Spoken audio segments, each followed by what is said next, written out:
April 3, 1963, 12:17 p.m. Attica State Prison Cafeteria. 400 inmates eating lunch.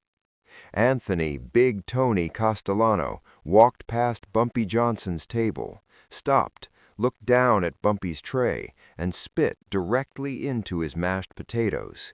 The cafeteria went silent. Big Tony was a made man, Genovese family captain. Doing 15 years for racketeering, he ran Attica like he owned it. Guards looked the other way, inmates did what he said. And he'd just spit in Bumpy Johnson's food in front of 400 witnesses. Everyone knew what happened next in prison: violence, blood, a riot. But Bumpy Johnson didn't stand up, didn't throw the tray, didn't say a word. He picked up his fork, scooped up the contaminated mashed potatoes, and ate them. The entire cafeteria watched in shock. Big Tony laughed. "That's right, know your place." Bumpy finished his entire meal, stood up, looked Big Tony in the eyes, smiled. "Good lunch, thank you," then walked away. 7 days later, Big Tony was in solitary confinement, facing 6 more years, and Bumpy Johnson was still eating lunch at the same table. This is the story of the ultimate power move in prison, and why eating disrespect was more dangerous than fighting it. To understand what happened in that cafeteria, you need to understand Attica in 1963. Attica State Prison, upstate New York, one of the toughest prisons in America, 2,200 inmates, maximum security. Bumpy Johnson arrived at Attica in January 1963, sentenced to 5 years for conspiracy. He was 56 years old, a legend in Harlem, but inside Attica, he was just another inmate, or so some people thought. Anthony "Big Tony" Castellano had been at Attica since 1961, Genovese family captain from the Bronx, 42 years old, 6'3", 280 pounds, pure muscle and meanness. Big Tony ran the Italian mob operations inside Attica: gambling, contraband, protection rackets. Even some guards were on his payroll. He had respect, he had power, he had 30 soldiers inside who did whatever he said. But there was a problem. Bumpy Johnson didn't ask permission, didn't pay tribute, didn't acknowledge Big Tony's authority. Bumpy just did his time quietly, read books, played chess, stayed out of everyone's way. And that drove Big Tony crazy. Because in prison, respect isn't given, it's taken. And if you don't enforce your authority, you lose it. Big Tony had been looking for an excuse to put Bumpy in his place, to show everyone, especially the black inmates, that Big Tony was still in charge. April 3, 1963, 12:17 p.m. Lunch. Bumpy sat at his usual table, alone, a tray of food, mashed potatoes, mystery meat, green beans. Big Tony approached with 4 of his guys, Vinny, Marco, Sal, and Tommy, all enforcers, all watching. Big Tony stopped at Bumpy's table. "You sittin' here like you own the place?" Bumpy looked up. "Just eating lunch?" "You know whose prison this is?" "The state of New York's, I believe." Big Tony's face reddened. Wrong answer. The cafeteria got quiet. Inmates sensed what was coming. Guards watched but didn't move. This was Big Tony. They knew better to interfere. "Let me teach you something," Big Tony said. He leaned over Bumpy's tray and spit directly into his mashed potatoes. The glob of saliva sat there, visible, disgusting, humiliating.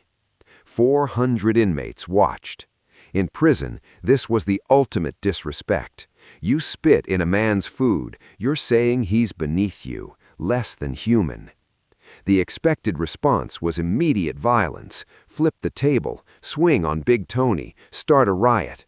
That's what Big Tony wanted, a fight he'd win, with 4 guys backing him, and Bumpy alone. But Bumpy Johnson didn't move. He looked at his tray, at the contaminated potatoes, then at Big Tony. And he picked up his fork. Big Tony smiled. "What are you doing?" Bumpy scooped up the mashed potatoes, the ones with spit in them, brought the fork to his mouth, and ate it. The cafeteria erupted in whispers. Bumpy took another bite, then another, eating slowly, deliberately, making eye contact with Big Tony the entire time. Big Tony's face faded. This wasn't the expected response. Bumpy finished the potatoes, moved to the mystery meat, ate that, then the green beans, ate everything on his tray. Finally, Bumpy stood up, picked up his empty tray, looked Big Tony directly in the eyes. "Good lunch. Thank you." He walked past Big Tony to return his tray. Big Tony stood there, confused. His guys looked at each other, unsure what just happened. Did Bumpy just submit? Or did he do something else entirely? The cafeteria didn't know how to react. And that's exactly what Bumpy wanted. That night, in Bumpy's cell, his cellmate Marcus couldn't stay quiet. "Bumpy, what the hell was that? You ate his spit. Everyone saw it. They think you're weak now." Bumpy lay on his bunk, reading a book. "Do they?" "Big Tony's telling everyone you backed down, that you're his now."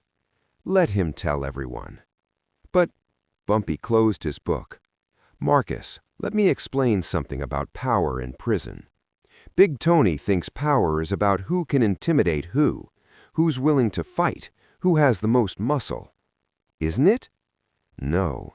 Real power in prison is about who controls what matters. Big Tony controls gambling, contraband, protection. You know what I control? What? Information and patience." Marcus didn't understand. Bumpy sat up. "Big Tony's been running a protection racket on the outside. His guys collect from businesses in the Bronx while he's in here. Money gets smuggled in through corrupt guards. He uses it to buy favors inside. Everyone knows that. Everyone suspects it. I know it. I know which guards. I know which businesses. I know how much. I know the schedule. How? Because I've been watching for 3 months, and now I'm going to use it." "Use it how?" Bumpy smiled. "Big Tony wanted to humiliate me in front of 400 people. He wanted a reaction, violence, a fight, something he could win. I gave him something he didn't expect. Nothing." "But you ate his spit." "And now he looks foolish. He spit in my food to start a fight. I ate it and thanked him. Who looks weaker, the man who tried to provoke violence or the man who didn't take the bait?" Marcus thought about it. "But more importantly," Bumpy continued, "Big Tony just gave me permission." "Permission for what?" "To destroy him." April 4th, 1963, the day after the incident. Bumpy wrote a letter, not to a friend, not to a family member, to the Federal Bureau of Prisons Internal Affairs Division. In the letter, he detailed Big Tony's entire operation, names of corrupt guards, smuggling schedules, money amounts, businesses being extorted on the outside, everything. But Bumpy didn't sign his name. He signed it, "A concerned inmate who wants Attica to be safer." He sent the letter through proper channels, warden's office, certified mail, documented. April 6th, 2 days later. Federal investigators arrived at Attica unannounced. They wanted to inspect the guard staff, review procedures, interview inmates. Big Tony heard about it, wasn't concerned. This had happened before. Investigators came, found nothing, left. But this time was different. These investigators had specific information. They knew which guards to watch. They knew when the next smuggling run was scheduled. They knew everything. April 7th, a Sunday. Guard Michael O'Brien was bringing in contraband, same as he'd done for 2 years. Cigarettes, cash, messages, hidden in his lunchbox. This time, investigators were watching. They stopped him at the entrance, searched his box, found everything. O'Brien was arrested immediately, and when they pressured him, he talked, gave up Big Tony, gave up the whole operation, names, dates, amounts. April 8th, Monday morning, Big Tony was pulled from his cell at 6 a.m., taken to solitary confinement, no warning, no explanation. By noon, charges were filed, running a criminal enterprise from inside prison, bribing guards, extortion, smuggling. New charges that would add 6 years to his sentence. Big Tony's guys scrambled. How did this happen? Who talked? They suspected everyone, turned on each other. The whole organization collapsed within days. And through it all, Bumpy Johnson sat in the cafeteria eating lunch at the same table, alone, quiet, reading his book. April 14th, 1 week after the spit incident. Big Tony's lawyer visited him in solitary, brought bad news.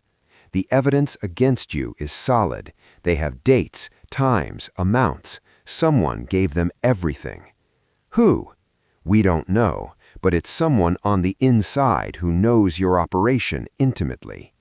Big Tony went through everyone in his head, his guys, the guards, who could have betrayed him. April 16th, Big Tony's request to see Bumpy Johnson was approved. A guard escorted Bumpy to the visiting room where Big Tony sat, handcuffed. They sat across from each other. Guards stood nearby. Big Tony spoke first. "You did this." Bumpy didn't respond. The letter, the investigators, the timing. It was you. Bumpy leaned back. "I don't know what you're talking about." "You snitched. You're a rat." Bumpy smiled. "A rat? I simply wrote a letter about concerns I had for prison safety, as any concerned inmate might do." "You destroyed my operation." "No, Tony. You destroyed your operation when you thought spitting in my food made you powerful. You humiliated me in front of 400 people. I told you thank you. Then I taught you a lesson." Big Tony's hands clenched. "You're gonna pay for this. My guys." "Your guys are fighting each other. Your organization is done. You're facing 6 more years, and I'm still eating lunch at my table. When I get out of solitary, when you get out of solitary, you'll have nothing. No protection racket, no smuggling operation, no respect. Because everyone's gonna know that the man who spit in Bumpy Johnson's food ended up in solitary within a week." Bumpy stood up. "You wanted to show everyone you were in charge. You wanted me to fight you. I didn't. I ate your disrespect, and then I made one move that ended everything you built here." He walked to the door, stopped. "Next time someone offers you free mashed potatoes, Tony, think about what it might cost you." Bumpy walked out. Big Tony sat there, handcuffed, powerless. Big Tony spent 6 months in solitary. When he got out, his operation was gone. His guys had scattered. His protection was over. He served his original 15 years, plus the 6 additional years from the new charges, 21 years total. Released in 1982, broken. No organization, no money, no power. He died in 1989 in a nursing home in Queens, alone, forgotten. The story of what happened in that cafeteria became legend inside Attica. Not because Bumpy fought Big Tony, but because he didn't. He ate the disrespect, smiled, said thank you, and then destroyed Big Tony's entire world without throwing a single punch. Other inmates learned the lesson. Don't mess with Bumpy Johnson, not because he'll fight you, but because he won't, and that's far more dangerous. Bumpy served his 5 years, released in 1968, a few months before he died. But those 5 years, he was never disrespected again. No one spit in his food. No one challenged him. No one tried to assert dominance. because everyone remembered Big Tony, the man who thought spitting in food was power, the man who learned that Bumpy's real power was patience, information, and knowing exactly when to strike. 1 spit, 1 meal, 7 days. That's all it took to teach Attica a lesson they never forgot. If this story changed how you think about power, hit that like button. Subscribe for real stories about intelligence over violence, strategy over rage. Drop a comment. Would you have eaten the food or fought back? Turn on notifications because next time we're covering the racist prison guard who called Bumpy boy in front of 200 inmates and what happened in 48 hours. Remember, the strongest response isn't always the loudest. Sometimes it's eating your enemy's disrespect and then feeding them their own destruction. Bumpy Johnson proved it in Attica in 1963, and Big Tony spent 21 years wishing he'd never spit in that food.